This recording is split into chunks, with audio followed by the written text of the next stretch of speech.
Welcome, everybody. We're glad you're here, and welcome to our 18th community conversation. Um, it's it's one of the last ones right now, but we will have some in the future. But for now, with the project, this is our last community conversation. My name is Amy Tobias, and I am the project manager for the bilingual Montessori project. I'm wondering if there's anyone here who has not been to one of our community conversations before. If you haven't been, can you raise your Zoom hand so we can see if there's someone new in our midst? Great, welcome. I see one person. Alicia, thank you for coming. Glad you're here. And Ariana. Okay, so what I'm going to do is give you a little summary of our project. Many of you have heard this before, but I will keep it short. This project began when our founding partners kept noticing that the conversations their colleagues were having around the challenges of Montessori community about how to best integrate the bilingual education into Montessori schools effectively. And there we go. One of those conversations was captured in this photo from the Lead Montessori Conference in Prague in 2019. And it was decided in those conversations that something needed to be done to support those people and to bring people together to face this challenge. A small group of founding partners organized themselves and applied for and received a 3-year grant from Erasmus Plus, and Bilingual Montessori was officially launched in February of 2022. First, what we decided was to have our project be focused on a whole school model, and our target groups for that community will be the Montessori guides in the classroom, second language teachers or language specialists, and school leaders. And our project outcomes. So first we have the field guide, or we are calling it the methodology, a field guide for building bilingual programs for elementary schools. This guide is developing to be a rich online resource that aims to support school leaders with administrative practices from a bilingual perspective, to give you an understanding and informed ways to support the teachers and parents in that community. Language specialists, by providing strategies for working in an autonomous learner classroom, and Montessori guides to learn how to effectively create classroom practices for supporting second language acquisition. And we've been working hard on the field guide, and it's something that we cannot wait to share with you. And you will find out later when we will share it. Next, based on this field guide and tailored for the 3 target groups, we are producing an online training courses for 3 different groups of school communities.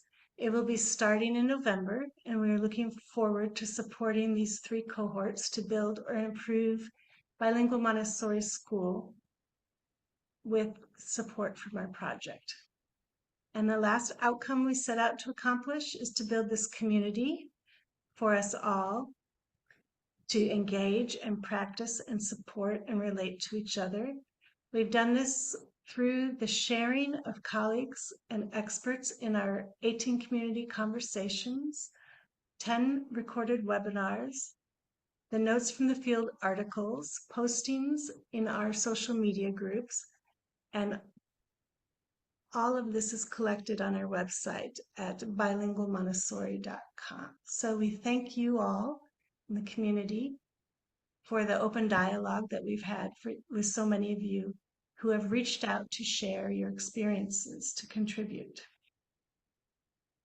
And here is a picture of our team. If you don't know us already, you can learn more about us on our website in the About Us tab. And we are all glad that you're here with us today. And please do keep in touch with us via our website and social media, because your involvement has always been an important part of our journey. Let us know your needs, your ideas, and your feedback on the project. And if you haven't already, be sure to sign up for our newsletter on our website to learn more and from there you can email us at hello@bilingualmontessori.com if you have any questions or wish to share your own experiences. We are always happy to hear from you and learn from you. So now I will pass the word to Mary Kay, and she will update you on our project. Mary Kay?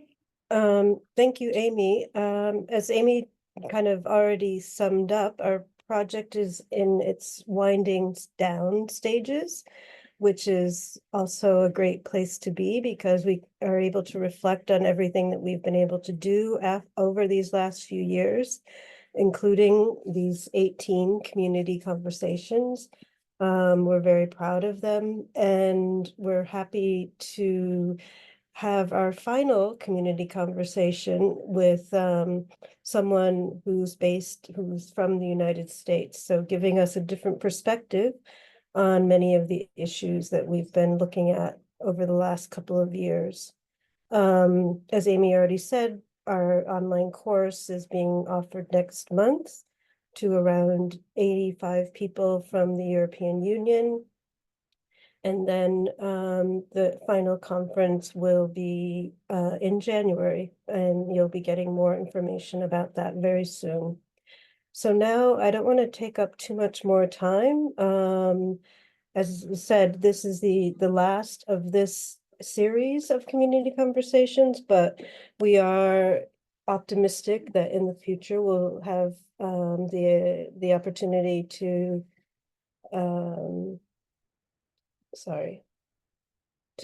to launch another series of these conversations.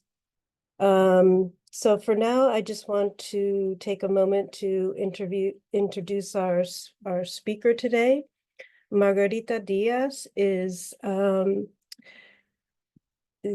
in Washington, D.C., and she has worked for well over 20 years as a bilingual Montessori educator in elementary, as a guide, as a coach, as a director in a bilingual Montessori public school in Washington, D.C. that some of you may have heard of, LAMS, the Latin American Montessori School. She also is a member of the AMS, the American Montessori Society Board of Directors, and she's a regular speaker at AMS conferences. So if you've attended or seen any of those conferences online, Margarita might look familiar to you. She also is a co-founder and facilitator of the AMS in Espanol Affinity Group, and they have monthly sessions with people working in the public and private sector in the US. And so we're really thrilled to have her. She brings a wealth of experience, which goes without saying. And in addition to that, she'll offer us a different perspective since where she's been working Spanish or English, sorry. I get confused, is the target language, Spanish is the target language. It's very hard for me as an American.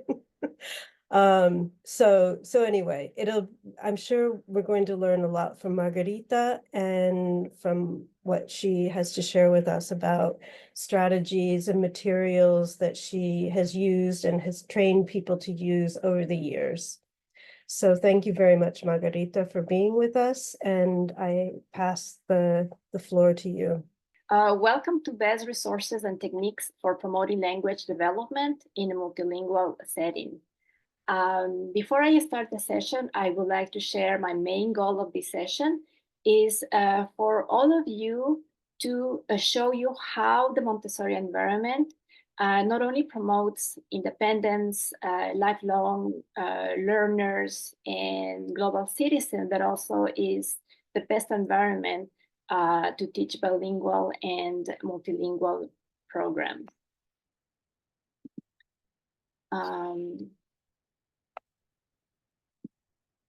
So I'm going to start with my multilingual journey. I am from Ecuador. This is me when I was 4 years old. And I always like to start the school year with my students with my own timeline of life. And yes, Miss Margarita was once a baby, 4 years old, a teenager, because that makes us more human and builds a connection since day one with our students and adults in our classrooms. So later I invite also my students to show their own timeline of life. So I started my bilingual journey in a dual language program in French. So I started at 4 years old and I went all the way through high school. At 18 years old, I graduated for a multilingual baccalaureate, international baccalaureate in French and Spanish. So that school had a 90-10% model. What it meant that all the subjects, you name them, math, language, art, music, PE, geography, all of that subjects were taught with French teachers. And only the 10% was language as Spanish to teach us how to write and read in Spanish. And later in middle school and high school, they added civics and literature in Spanish. So I ended that program and then I decided to go to college. And at 18 years old, for the first time, guess what? I received all the subjects in Spanish. And I have no problem to transfer all my knowledge that once I received in French to this time 100% in Spanish. So it was the first time that I had calculus statistics in Spanish, no problem. Later in life, I decided to do a master's degree in the United States. And I did all the subjects now in English. So again, I have no problem to transfer the knowledge that I received first in French, then Spanish, and now I am in an English environment. So I'm going to read a quote from Dr. Montessori. To be able to construct a language in oneself requires more than a power of mimicry. Every person has a mother tongue. Of all languages, she can only learn her mother tongue well without mental fatigue, because she acquires this language before she is intelligent. She acquires it in early infancy by mimicry. It is a gift of nature. So for all who are involved with Montessori education is a real gift that we give to our students. And Dr. Montessori, she was a doctor, she was a scientist, and she wanted to duplicate this way to acquire language in her Montessori environment. So the way that these babies start learning their first language, their native language at home, by oral, by repetition, by mimicry, she invited us to replicate the same with our Montessori environment that started in infancy, children's house, elementary, and later in life. So I want to dedicate these first slides to the families. Why? Because we as educators, we understand the importance to connect with our parents. We need to educate our parents about the beauty not only of the Montessori education, but the bilingual and multilingual education in our environments. So we need to take the time to explain to them the importance, and especially the families that are monolingual and they wanted to grow their children bilingual or multilingual, they need to have these strategies and techniques to foster a bilingual or multilingual environment at home. So if the families are already multilingual, each parent should speak their native language at home, engage in fun activities, organize play dates with families and friends that speak your native language, and find caregivers. There is always some teenagers that can help your children practice a second or a third language. So here in the picture is my second daughter, Maribel, when she was 2 years old. So she is engaging in regular chores at home. For us, we know that this is practical life in action with real dishes, real water. And I am there with my first daughter, Gisela. Gisela at that time was 5 years old.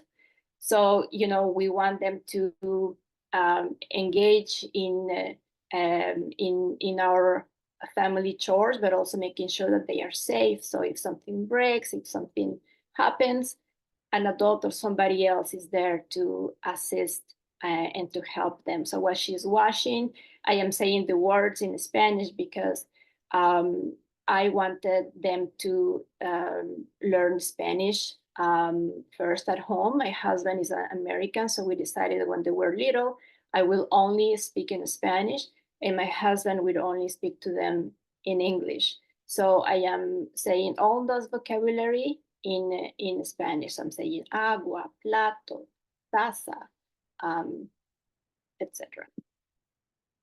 So what are other things to do? Share your culture, play music from your country, dance with your children, sing. You don't have to be an expert, but singing is one of the best ways not only to connect, to bond, but also to repeat a second and a third language that you want your children to be able to acquire it. Read aloud, very, very important. Storytelling is as important as reading aloud. Share your stories. Share stories when you were a child, when you were a teenager, an adventure that you had in your life. That makes it more fun and more motivate them to learn your language or a third language. Cook together, play together, do puzzles together, and be a role model. So you have to share your passion and love for a second and a third language. And for the monolingual parents that they want to raise bilingual or multilingual children, if they don't speak those languages. So my recommendation is for them to buy audiobooks so they can start, showing and modeling reading at home and playing music, and just share the culture of the language that you want your children to learn. Why? Because if your child sees you interested, invested in time to learn the language, your child will be more able to do the same. So if you are a parent or an educator, we know the importance of reading. And on the left is my first daughter, Gisela, when she was only 1 year old. This is our living room, and I had books all over the house. I have books in the kitchen, in our bedrooms, and I always found time to read to her. It doesn't matter if the books were in English, but I read to her in Spanish. So always trying to help her acquire the Spanish language. In the middle is Gisela when she's 3 years old. And that little baby is Maribel when she was only 2 months old. So there are many things happening in that picture. Gisela is reading to Maribel. I said reading because she's only 3 years old. She doesn't know how to read, but she started the program in my school, my dual language program, Montessori, that I worked for 18 years. She started the program, so I assume that she either observed the guide, reading to other kids, or she observed an older kid that is already reading and she's mimicking. And this is my recommendation when we have a dual or a multilingual language in our schools. It's very important to read with our fingers, with blending the sounds of the words, and reading with intonation, with punctuation. So that helps them to acquire the language that we want them to learn. And another thing, that book is in English and Gisela is reading in Spanish. And I told Gisela that Maribel only understands Spanish, so that's the reason why we all need to speak to her in Spanish. And on the left is my husband reading to the girls in English that are a little older, but I have to say that we continue reading aloud to them, even when they are now 20 and 17, but we read when they were still teenagers in high school. So what is the goal of multilingual education? To create a self-directed learning environment in which children build the foundation of knowledge essential for a lifetime of learning, with the goal of learning in 2 or more languages. What are the tenets of Montessori education? That all children want to learn, all have absorbent minds, they all go through sensitive periods, especially language, from birth to 6 years old. They all learn through play and work. They all want to be independent, and they all want to be part of the diverse community. So what are the benefits of multilingual education? Stimulates and contributes to the development of the child's intelligence and resilience. Fosters independence and respectful social interactions.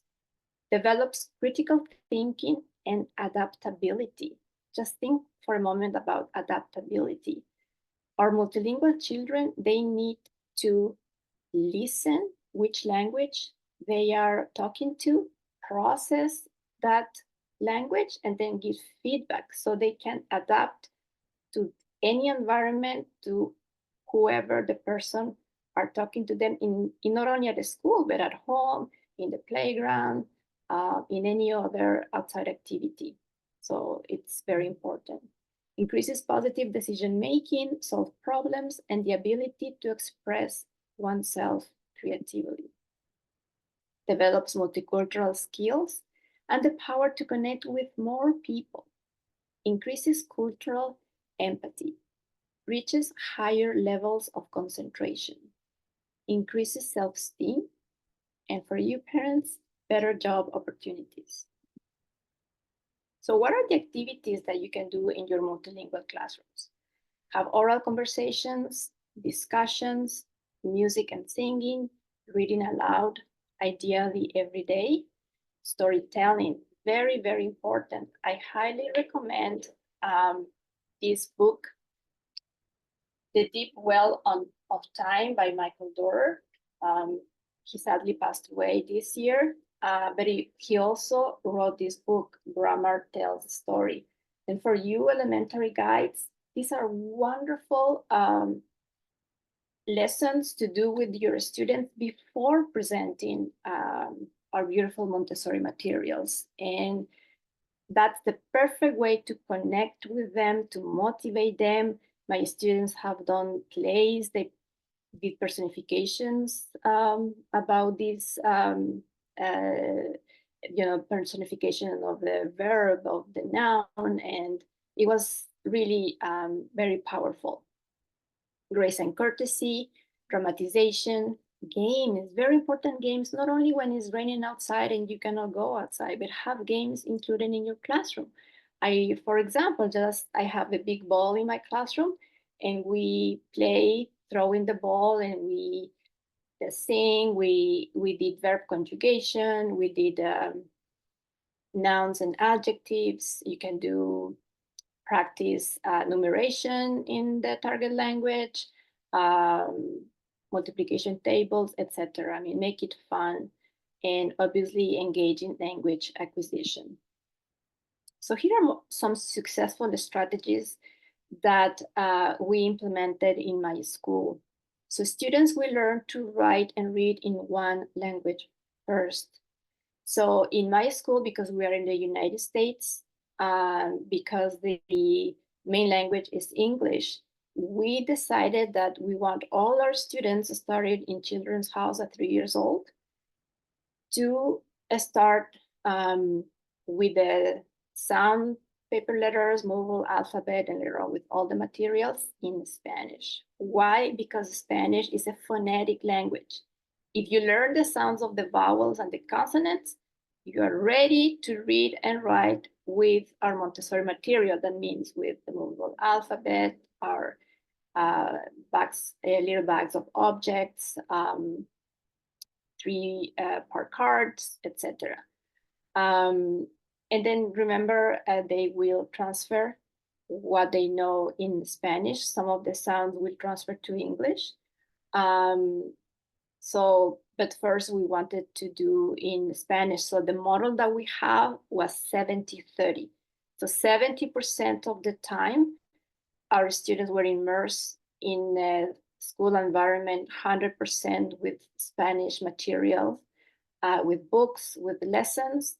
And after lunch and recess in the afternoon, they will receive 30% of language acquisition in English and numeration in English. So we had these 2-3 hours of work cycle, and interrupt in the morning was 100% in Spanish. Very important to have passionate native speakers guide. Everybody has to be on board. Everybody has to believe that all our children will become bilingual and multilingual. And learn the importance of cognates. So what are cognates? Cognates are words that are sound and spelled very similar from languages. For example, triángulo, triangle, triangle,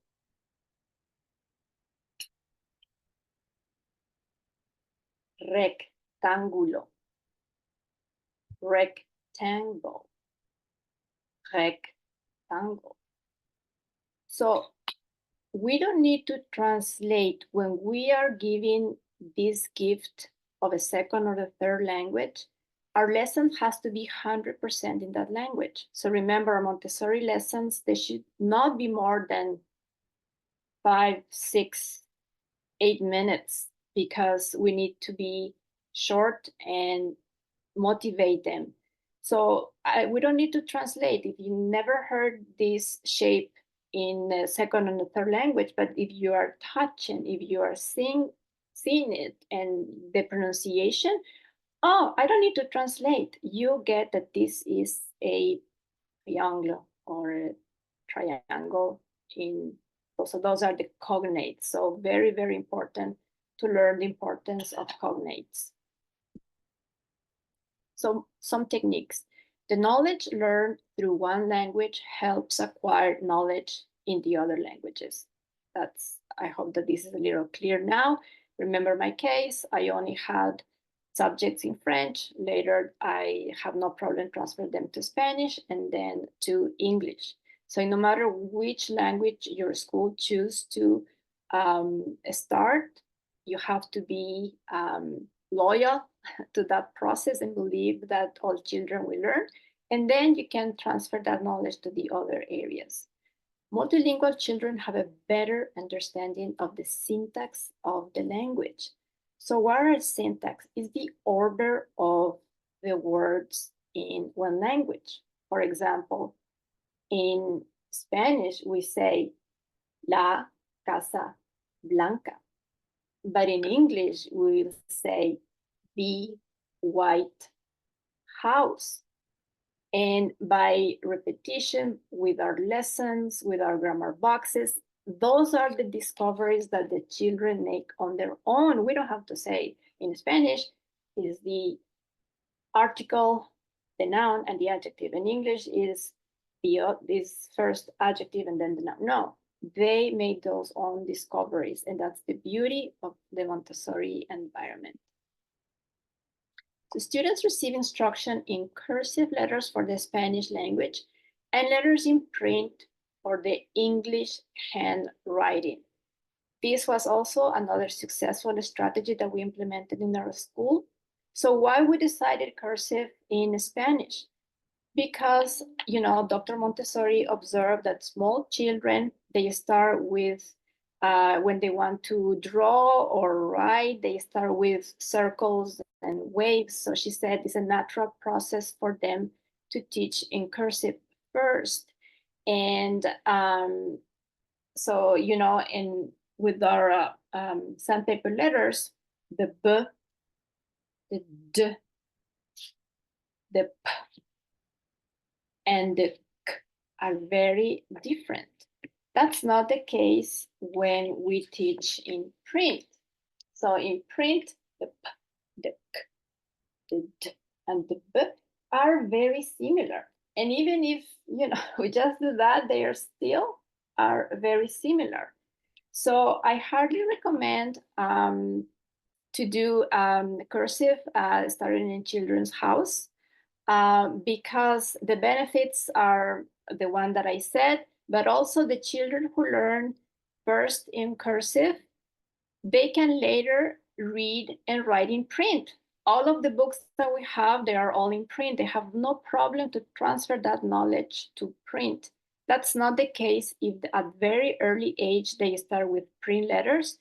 Later in life, they cannot read and write in cursive. So this is by literacy in the Montessori environment. This is Maribel. She's now in that picture 6 years old, and she started first grade. And in the left, she is writing complete sentences. I see beautiful things like beginning of the sentence with uppercase letter, ending with period. And in the right, she is practicing with the grammar boxes. So she's learning about syntax. And her face says everything. So what happened in 6 to 12? In our school, most of our students, they are already bilingual in English and Spanish. So we decided to do a 50-50 model. So we kept language, art, science, geometry, fractions, statistics, and measurement 100% in Spanish.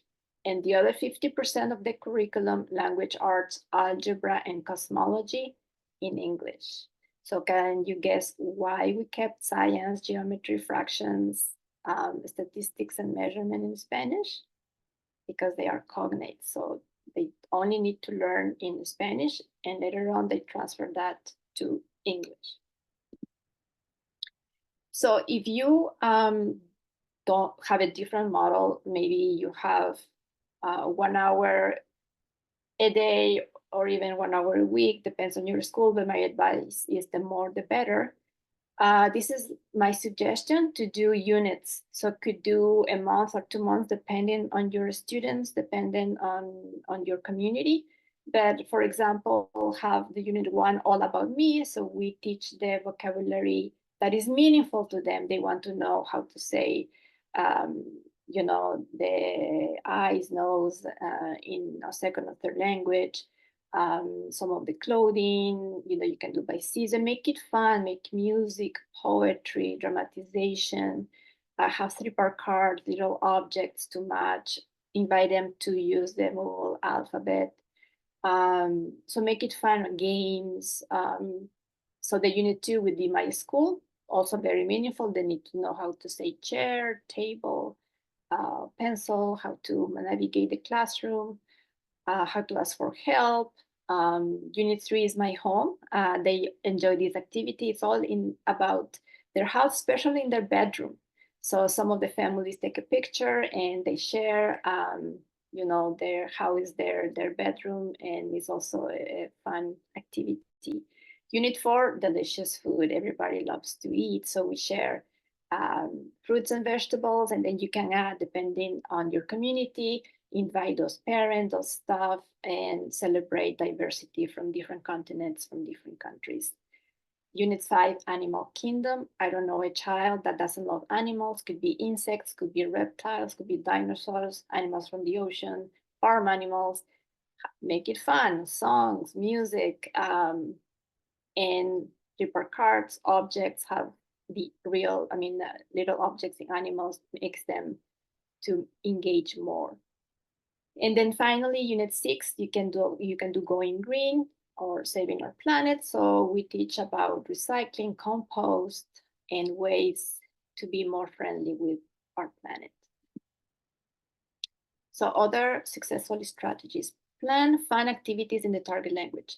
Pen pals with schools from other countries. Visit restaurants so your students can practice the second or third language. Visit embassies, museums, attend shows, theater, plays. Celebrate cultures around the world. Invite parents and staff from those countries.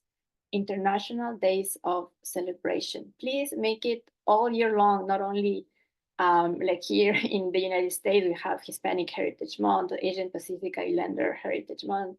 No, let's make it all year long. So invite all those continents and countries and staff and parents to come and share music, food, books, legends, myths of these cultures.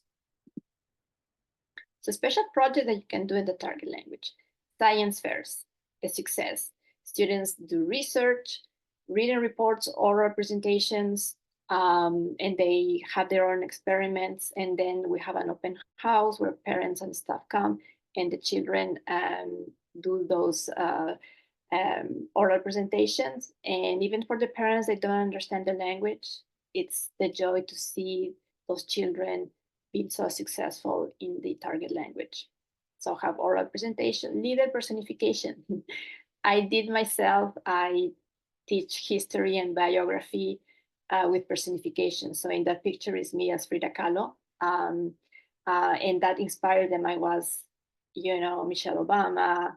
I was several leaders. And then I invite my students to do the same. So we have Malala, Martin Luther King, Gandhi, Nelson Mandela, just to name a few. It's a beautiful way to motivate, engage them. And then, as I said at the beginning, invite your students to share their own timeline of life. Another project that I do at the beginning of the school year is one called Peace Bag. So in a small peace bag, bring objects that means peace to you. So for me, a dog, the symbol of peace. I have a shelf that reminds me of summertime. This little rock was painted by Gisela when she was 4. And this little pottery was made by Maribel. So that brings peace to me. And again, it's a beautiful way to connect with your students. So they bring small objects, they can fit in a small bag and share. And then very important, time to explore the Montessori materials. So now let's talk a little bit about the power of observation. Observation is not a skill, it's a habit. The more you do it, the more successful you become. And we have, as Montessori educators, we know we need to observe all the time. We need to observe while we are presenting a lesson, how they are engaged, are they understanding? We need to observe when they do the follow-up work, are they able to do independently? Do we need to invite them again? Have an objective why you are observing. Are you observing your classroom? Are you observing which material are being used more? Which materials are more dust and they are not being used by the students? Or are you observing certain group of students, or are you observing one student because you want to know more about what is going on with that student? So I shared, and you are going to receive some observation forms that I use in my classroom. Journaling is also very important, taking notes, very important, and observe, observe, and observe. Only the children will let us know what they need and if we need to change the environment or if something that we need to change ourselves. I'm going to end with this quote from Dr. Montessori. What truly creates a guide is a love for the child, because it is love that transforms the social duty of an educator into the highest awareness of a mission. So here is my email and my LinkedIn account. And I just want to share some bilingual resources. The one is an article that I wrote for the American Montessori Society. Well, this because I do Spanish as a target language. There are more than 100 books in Spanish that you can find for your class, and then for the resources about the importance of dual language education, and ended with some Montessori books. Here is the 2 books that Michael Dorer that I share at the beginning. So thank you so much.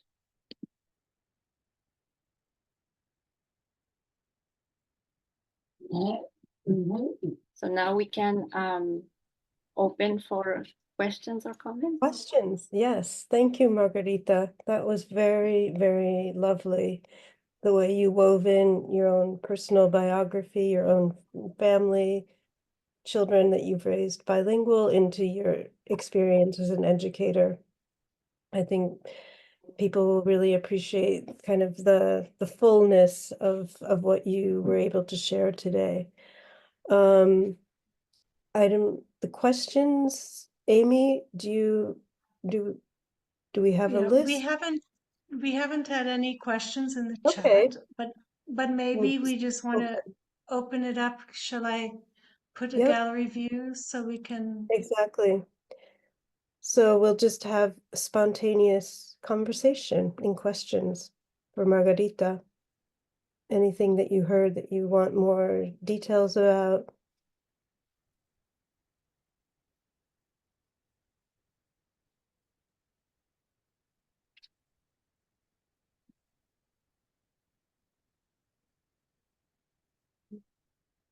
Yeah, it takes time to digest. Yes. I have one question. I really liked the book that you recommended of Grammar Tells a Story. In order for us to be able to use this book in the environment, do the English teachers in this case have to have guide training?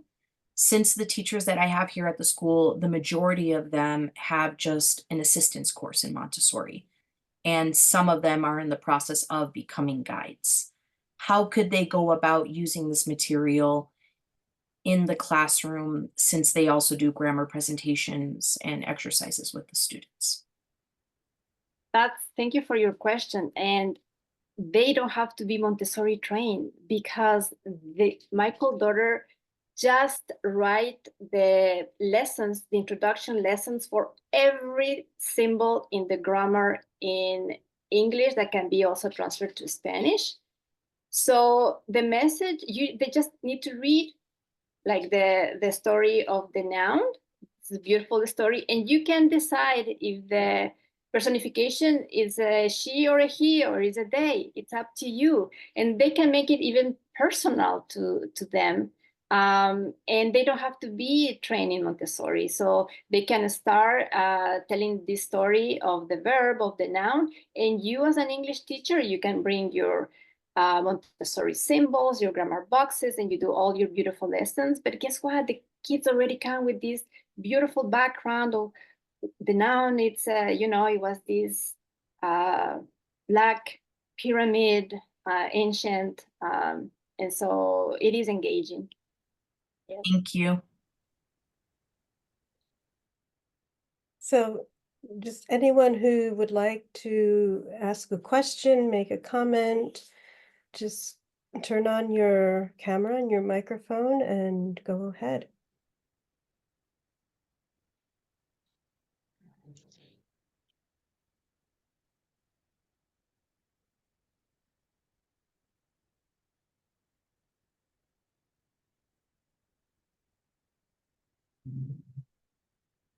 Yeah, it's as Mary Kay said at the beginning, I am in the other side of the world where we need them to engage more in the Spanish, because English is everywhere. And so it is interesting to see where we are, and we are all in different spaces. The strategies Hello? are the same. It's just a different target language, but the work is the same, I think. So Sorry. Sorry, I have a question. I don't have my camera on because I have a problem with it. Okay. But yeah, basically I work in a preschool, so it's 3 to 5 years old.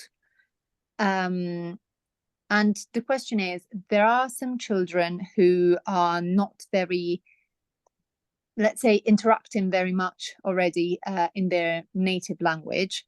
So I teach English, and I'm, you know, I work as a mother tongue teacher, English mother tongue teacher. We're in Italy, and yeah. So when we focus on English, they sort of, I don't want to say take the chance, but it's like they have one more reason to interact even less. So I was wondering if you had any suggestion on how to, I don't know, like try and make them engage more, or if it's, you know, I shouldn't worry too much if they actually don't interact that much. Do you have any sort of experience? Yeah, that's a very, very good question. I mean, remember rule number 1, it has to be engaging. So make it fun. If you are having fun, guess what? The children are having fun. So always bring objects, bring singing, some music, something tangible. Before we introduce actually the Montessori material. And remember, every child is different. Some of them will interact immediately and they will like to repeat the lesson or repeat the words that you are saying, and others will take time. But remember, we all have to have faith that with time, with patience, with love, with repetition, they will acquire a second or a third language. So we need to have faith. And if you need to modify, maybe do not have,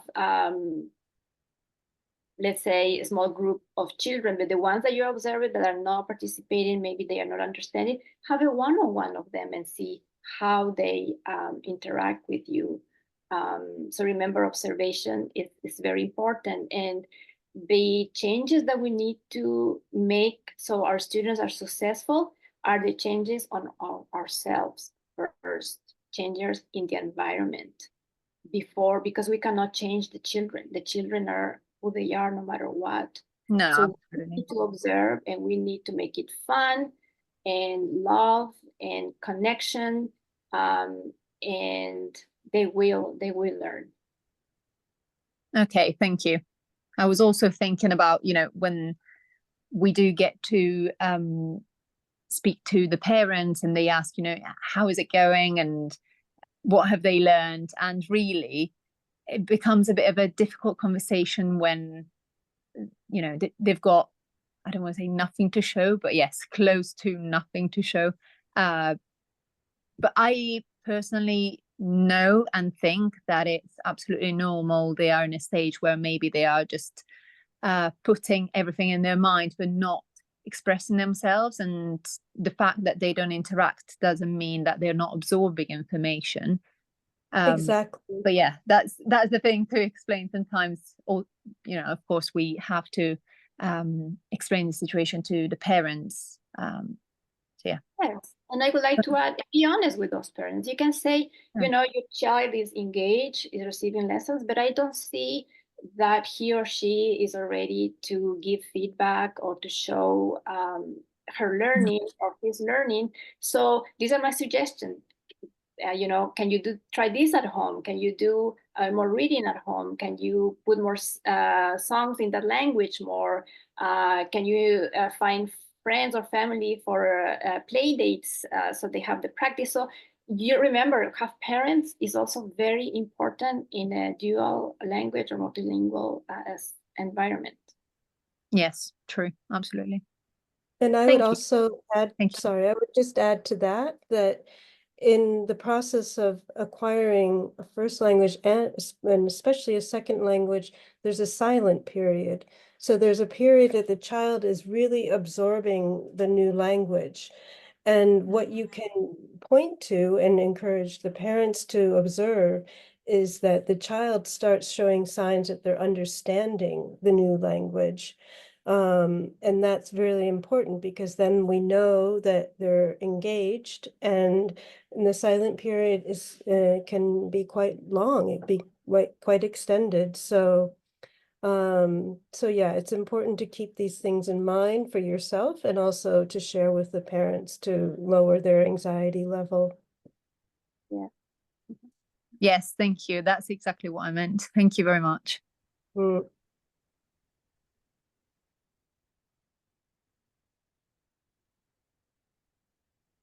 It's a good thing to teach parents the silent period because I'm in my own silent period of learning Italian. So that made me Exactly. feel that made me feel better too. Right, right. All Mhm. of us are language learners in some way, Yeah. and you're experiencing it in a big way. Mm. So yeah, it's important, and it's also important for the parents and also for the other teachers, because sometimes teachers themselves start getting anxious as well, and so we need to remind ourselves and each other that this is part of the process. And that, like Margarita was saying, that we are doing fun activities, so the child is engaged, they enjoy when we do something in the target language. And then little by little, at some point, they'll be able to start using it and producing it. Yeah, and another beauty of this dual language and multilingual environments is that everybody is a language learner. So we don't have these English language learners or something else. Like we are all in this same, so there is no one language that is better than other. Is everybody is learning, and also the administrators. You need to find ways to communicate also in these two languages. So. We need the message should be that everybody should be learning this second language, staff, parents, even the custodian, if he can say, good morning, how are you in the second language, is very, very important, because that's the message for all the time that we are acquiring a second language. Be role models. It's very, very important. Mhm. Mhm.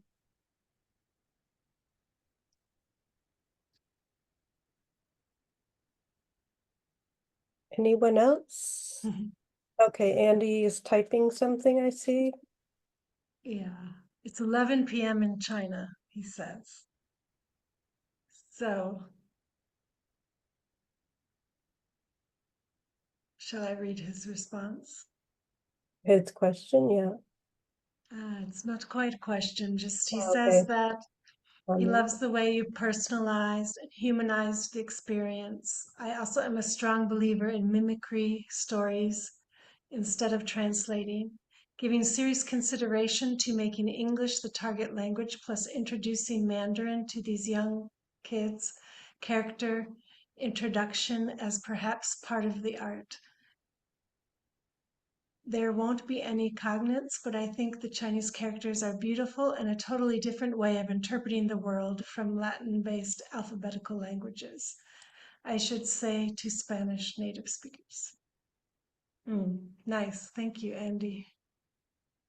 Yes. I Yes. mean, definitely Chinese is a new alphabet, very different from the Latin languages. So yeah, there are schools that do that here in the States, and I know several schools in China that are also doing a dual language and English very successfully. So myself, I'm not expert with Chinese. But yeah, make it fun, and yeah, your characters, and um, bringing these cultural lessons about the differences and beauty of the diversity of these letters that are so different. Mhm. Yeah, it's an asset, it's a gift that we're giving to the students. Thank you for your comment.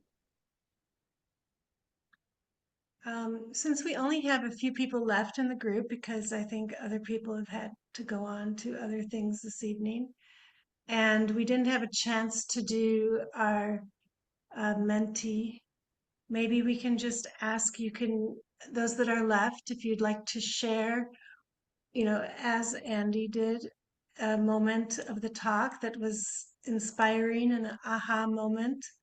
You could either write it in the chat or unmute and share it with us, and then we can wrap up the talk. What do you think, Mary Kay? That's great. No, yeah, it's perfect. So is there something new that you learned from the talk, something that you're going to take with you, something that was inspiring, that you would like to share? It would be great to hear from you. Lucia. Okay. Something that is not directly related to language acquisition or language learning, but something that as Montessori teachers, we should know sometimes, though we forget, that we cannot change the children. I like that. We cannot change the children, but we can change the environment and we can change ourselves. And that's important, not only for the second language acquisition or bilingualism, but in general. This is something. Thank you for reminding us. And a good conversation to have with parents as well. That's right. Yes. Yeah, very nice. Thank you. Does anyone else like to share?